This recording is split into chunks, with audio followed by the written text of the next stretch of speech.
Hello दोस्तों, कैसे हैं आप सब। आपके चैनल वर्ड स्टडी पर मैं प्रफुल्ल पटेल आप सभी का स्वागत करता हूं।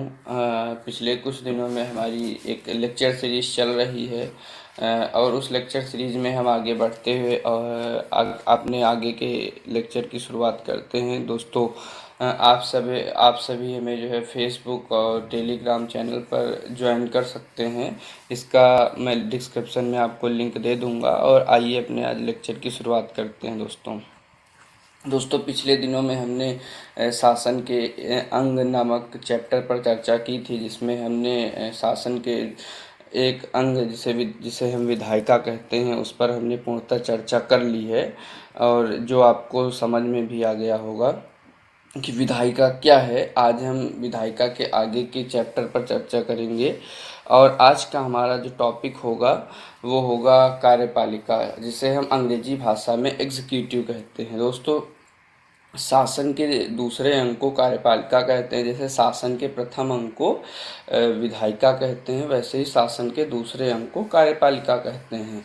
इसका आशय उस व्यक्ति या व्यक्तियों के समूह से है जो विधायिका द्वारा निर्मित कानूनों के अनुसार शासन चलाता है, अर्थात कानूनों को लागू करता है। दोस्तों, जैसे प्राचीन काल में राजा एक होता था तो ये एकल कार्यपालिका होती थी, लेकिन आज कार्यपालिका एक कलेक्टिव फॉर्म में होती है, एक सामूहिक रूप में होती है, जिसमें केवल एक व्यक्ति ना होकर उसमें कई सारे समूह के लोग शामिल होते हैं। तो अब आज की विधायिका कैसी होती है? आज की विधायिका कलेक्टिव फॉर्म में। और विधायिका का मूल कार्य क्या है कि जो कार्यपालिका का मूल कार्य क्या है? जो विधायिका कानून बनाती है उस कानून को लागू करने का कार्य करती है। इसके अलावा विधायिका बहुत सारे नियम, उपनियम, विनियम बनाने का भी कार्य करती है। जैसे दोस्तों पिछले कुछ दिनों में जैसे जीएसटी पारित हुआ, तो जीएसटी के अंदर जो रेगुलेशन है, रूल्स हैं, उनको बनाने का कार्य किसने किया? हमारी सरकार ने किया। विधायिका या संसद ने तो केवल उसको उस एक्ट को पारित कर दिया, लेकिन कार्यपालिका ने उसमें बहुत सारे सुधार किए, बहुत सारे नियम बनाए, उपनियम बनाए। इस तरह से इसका काम ये भी होता है। अब दोस्तों, जैसे कोई राज्य मतलब धर्मतंत्र या थियोक्रेटिक है, तो वहाँ पर जो है, वहाँ पर उस धर्म की जो किताब पुस्तकें होंगी वही कानून होंगी, वही कानून की किताबें होंगी। और धर्म का प्रमुख व्यक्ति जो है एक तरह से कार्यपालिका का प्रमुख होगा या राष्ट्र का प्रमुख होगा। तो अब आपको समझ में आ रहा होगा कुछ। अब दोस्तों आइए हम बात करते हैं कार्यपालिका के अंग कौन कौन से हैं। तो दोस्तों कार्यपालिका को दो भागों में बांटा गया है। एक राजनीतिक कार्यपालिका, एक स्थायी कार्यपालिका। और फिर राजनीतिक कार्यपालिका को चार भागों में बांटा गया है। एक अध्यक्षीय कार्यपालिका, दूसरी संसदीय कार्यपालिका, तीसरी दोहरी कार्यपालिका और चौथी बहुल कार्यपालिका।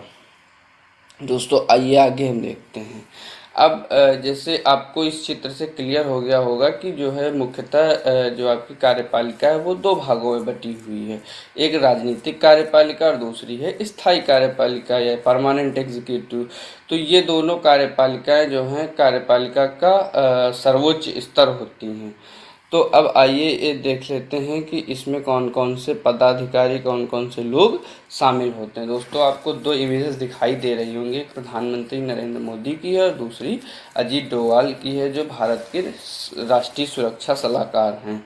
ठीक, तो अब प्रधानमंत्री मोदी अगर देखा जाए तो ये पॉलिटिकल एग्जीक्यूटिव का पार्ट है, और अजीत डोभाल देखा जाए तो उसके परमानेंट एग्जीक्यूटिव का पार्ट है। अब ये कैसे हम जानेंगे? दोस्तों, प्रधानमंत्री मोदी का अभी हाल ही में चुनाव हुआ था, तो और परमानेंट एग्जीक्यूटिव के जो मेंबर होते हैं वो जो है उनका चुनाव नहीं होता, वो एक सरकार के एक तरह से नौकरशाह होते हैं।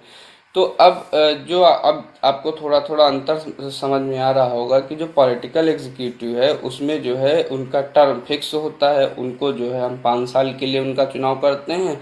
जबकि जो परमानेंट एग्जीक्यूटिव हैं उनका कार्यकाल लंबा होता है, वो सरकार के नौकरशाह होते हैं।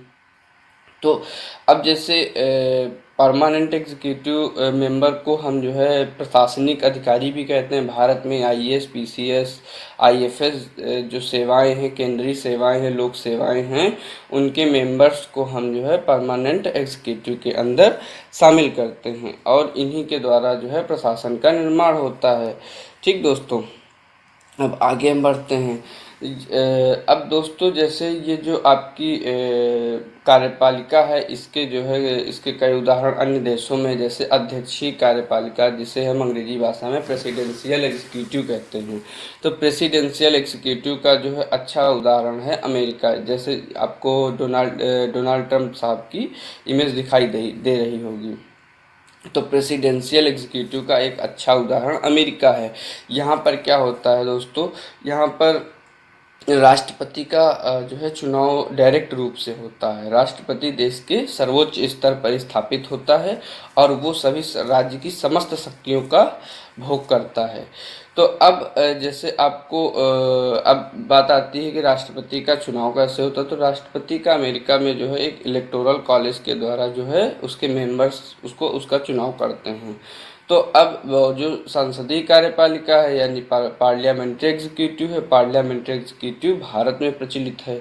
तो पार्लियामेंट्री एग्जीक्यूटिव में जैसे आपको दिखाई दे रहा होगा कि प्रधानमंत्री मोदी, उनके सभी कुछ मंत्रीगण जो है इसमें दिखाई दे रहे हैं। तो हमारे यहाँ पर क्या होता है, तो दोस्तों पार्लियामेंट्री एग्जीक्यूटिव में जो भारत की पार्लियामेंट्री एग्जीक्यूटिव है, यहाँ पर एक लोकसभा है और लोकसभा का हर 5वें वर्ष जो है, लगभग 5वें वर्ष चुनाव होता है।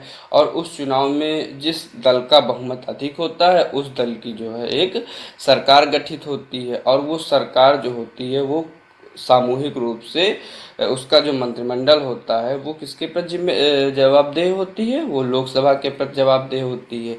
उसका विश्वास होता है। यदि संसद के अंदर, लोकसभा के अंदर यदि सरकार अपना विश्वास खो दे तो वो जो है गिर जाती है।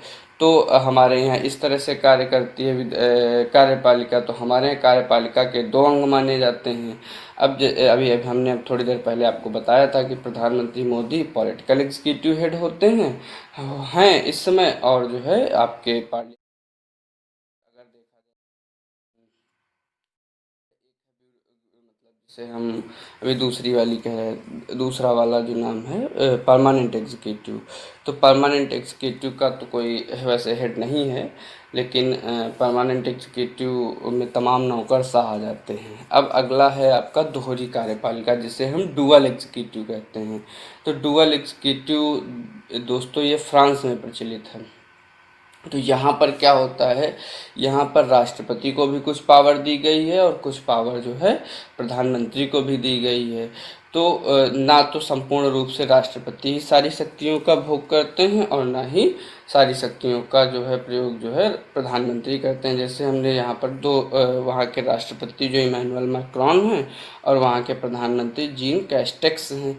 तो ये दोनों जो है वहाँ अलग अलग शक्तियों का प्रयोग करते हैं। दोस्तों इस जो है एग्जीक्यूटिव में कभी कभी टकरार देखने को मिलती है, क्योंकि जो है कभी कभी प्रधानमंत्री दूसरे दल के होते हैं, राष्ट्रपति दूसरे दल के होते हैं, तो दोनों के बीच में टकराव हो जाता है। तो इस तरह से जो है अब, लेकिन जैसे देखा जाए तो प्रेसिडेंशियल एग्जीक्यूटिव में राष्ट्रपति ही सर्वे सर्वा होते हैं। वो जिसका मन होगा उसको रखेंगे, जिसका मन नहीं होगा नहीं रखेंगे। लेकिन जैसे हम बात करें पार्लियामेंट्री एग्जीक्यूटिव की, तो पार्लियामेंट्री एग्जीक्यूटिव में दोस्तों एक दूसरे से टकराव की स्थिति अगर बनती है मंत्रियों की, या प्रधानमंत्री से अन्य मंत्रियों की टकराव की स्थिति बनती है, तो दोस्तों भारतीय संविधान के अनुसार उन्हें अपना इस्तीफा देना होता है, क्योंकि सरकार के अंदर की बात मंत्री बाहर नहीं बता सकते हैं। तो इस तरह से जो है अगली आपकी कार्यपालिका है और मल्टीपल एग्जीक्यूटिव, जिसे यहाँ पे गलत लिखा हुआ है, बहुल कार्यपालिका उसको हिंदी में कहते हैं। दोस्तों बहुल कार्यपालिका आपकी जो है स्विट्जरलैंड में प्रचलित है। तो जैसे इसमें लिखा हुआ है, the federal council holds the executive power and is composed of 7 power sharing federal councillor elected by the federal assembly of Switzerland. तो दोस्तों यहाँ ये इस वाक्य का क्या मतलब है, वाक्य का मतलब है कि जो है जो स्विट्जरलैंड की जो एग्जीक्यूटिव पावर है वो एक फेडरल काउंसिल होल्ड करती है, जिसका चुनाव जो है फेडरल असेंबली के सदस्य करते हैं। तो उस फेडरल काउंसिल में कितने मेंबर होते हैं, कुल 7 मेंबर होते हैं। और वो सातों मेंबर एक दूसरे के शक्ति के मामले में समान होते हैं। और वो सातों मेंबर जो होते हैं वो उनमें से बारी बारी करके एक एक व्यक्ति राष्ट्र का प्रमुख बनता जाता है। लेकिन ध्यान रहे दोस्तों कि जब कोई व्यक्ति राष्ट्र का प्रमुख बनता है तो वो तब भी उन सातों के समान ही, उन छह बचे छहों के समान ही होता है, वो अधिक नहीं होता है। तो इस तरह से जो है स्विट्जरलैंड की जो है बहुल कार्यपालिका विकसित होती है। तो दोस्तों अब आपको लेक्चर ये समझ में आ गया होगा और उम्मीद करते हैं कि आपको ये अच्छा लग रहा होगा और अपने आप कॉन्सेप्ट क्लियर कर पा रहे होंगे। दोस्तों ये जो हमारा लेक्चर है ये बेसिकली मेंस की परीक्षाओं को देखते मद्देनज़र है, क्योंकि ये सभी डायरेक्टली आपके प्रीलिम्स एग्ज़ाम में तो नहीं पूछा जाता, लेकिन कभी कभी हाँ यहाँ भी पूछ लेते हैं। लेकिन किंतु ये आपका अगर ये कॉन्सेप्ट क्लियर होगा तो आपको संविधान समझने में बहुत आसानी होगी और ये मेंस का आपका एक टॉपिक भी है। दोस्तों अब आपको एक इमेज दिखाई दे रही होगी। दोस्तों एक ये चैनल है जो एक सर हैं जिनका नाम है जितेंद्र सर, उन्होंने अपना चैनल बनाया हुआ है और इकोनॉमी की क्लासेस वो रन कराते हैं। तो आप इस चैनल पर जाकर जो है इकोनॉमी की क्लास को ज्वाइन कर सकते हैं। और दोस्तों धन्यवाद आप सभी का, थैंक्स फॉर वॉचिंग। मिलते हैं नेक्स्ट डे और तब तक आप अपना ख्याल रखिए और अपने दोस्तों के और लॉकडाउन को एंजॉय करते रहिए और हमें कमेंट करके ज़रूर बताइए।